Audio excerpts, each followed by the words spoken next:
அன்பான தேவதை தொலைக்காட்சி நேயர்களே, உங்கள் அனைவருக்கும் என்னுடைய அன்பு வணக்கம்.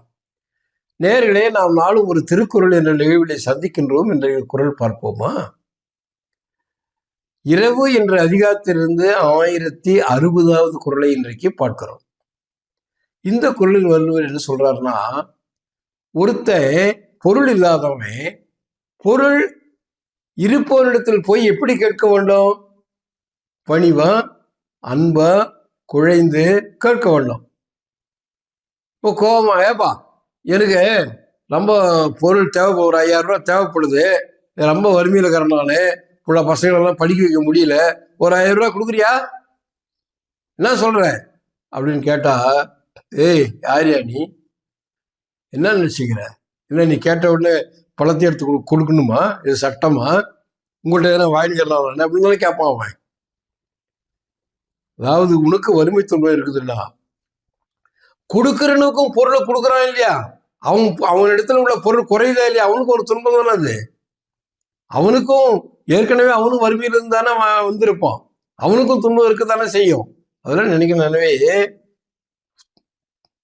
ஒரு மனுஷனுக்கு துன்பம் இருக்கிறதுக்கு சாட்சியே உன்னுடைய வறுமை தானே, சான்று. ஒரு மனிதனுக்கு துன்பம் இருக்கிறது என்பதற்கு சான்று உனக்கு இருக்கிற வறுமை தானப்பா. வறுமை ஒரு காரணம், சாட்சி தானே. அப்படி இருக்கும்போது நீயே வறுமையில் வாடுகிறாய், நீ உன்னிடத்தில் பொருள் இல்லை, பொருள் இருப்பிடத்தில் போய் கேட்கிறாய், கோபம் கொள்ளலாமா? கொள்ளக்கூடாது. சில பிச்சைக்காரன் வருவாங்க, என்னம்மா நான் எவ்வளவு நேரம் இருக்கிறது, நீ வந்து ஏய் வேலையை பார்த்துன்னு போயாடுவாங்க. பெண்களுக்கு கோபம் வருமா வராதா? உனக்கு ஆகி போடுறதா எனக்கு வேலையா அப்படின்னு கேட்பாங்க. அம்மா தாயே பசிக்குதுமா, எதுனா குடும்பம்னாதான் இந்தப்பா வர்றேன் அப்படின்ட்டு ஒரு அன்பா கொடுப்பாங்க. நீ கேட்கறதே பிச்சை, அதுல என்ன கௌரவ பிச்சை, அதுல என்ன அதிகார பிச்சை, அது என்ன கோபம், அதெல்லாம் இருக்கக்கூடாதுன்ற வள்ளுவர். பொருளை பெற விரும்புவோர் சினம் கொள்ளக்கூடாது, கோபப்படக்கூடாது, அமைதியாக இருக்கணும். ஏன்னா உங்ககிட்ட பொருள் இல்லையா, பொருள் அவங்கிட்ட இருக்கு, அவன் மனசு இலகி கொடுக்கணும், அப்ப கொடுக்கிற மாதிரி நடந்துக்கணும். நீ கோபப்பட்டா இருக்கிறதும் போயிடும், இன்னும் வறுமையா துன்பம் அதிகரிக்கும். வறுமை துன்பத்தை நீக்குவதற்காகத்தான் அவரிடத்திலே பொருளை கேட்க செல்லுகிறாய். நீ கோபப்பட்டால் நினைச்சு பார்க்கணும், நமக்கு வறுமை துன்பம் இருப்பது போல அவருக்கும் வேறு ஏதாவது சிக்கல்கள் இருக்குமா இல்லையா, ஏதாவது பிரச்சனை இருக்குமா இல்லையா, அதுக்கு மத்தியில தானே அவர் கொடுக்குறாரு. அப்போ அப்படி நினைக்கணும். அதுக்கு சாட்சியே நீ தானே.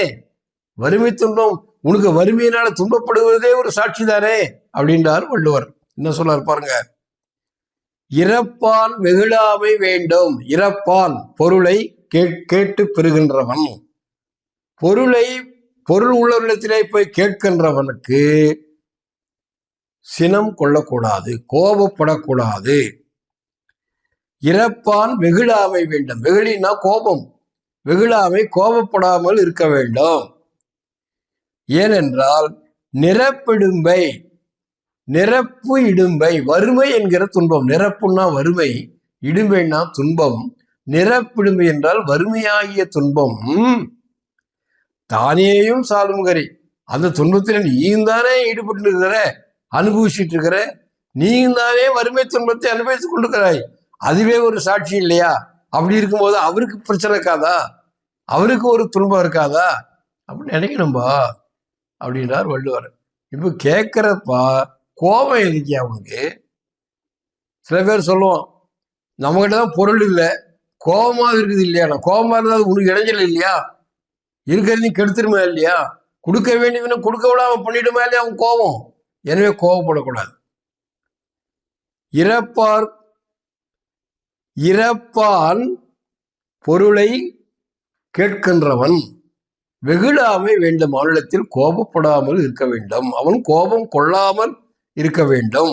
நிரப்பிடும்பை தானேயும் சாலும் கரி. கரின்னா சான்று, சாலும்னா அது போலும், அதே சாலும். ஆமா, உங்களிடத்துல இருக்கிறதே சான்றாக இருக்குதப்பா அப்படின்றார். உங்கள்ட்ட இருக்கிற சான்றே போதும்ன்றார். இப்பொழுது மீண்டும் குறளை பார்ப்போமா? இறப்பான் வெகுளாமை வேண்டும், நிரப்பிடமை தானேயும் சாலும் கரி.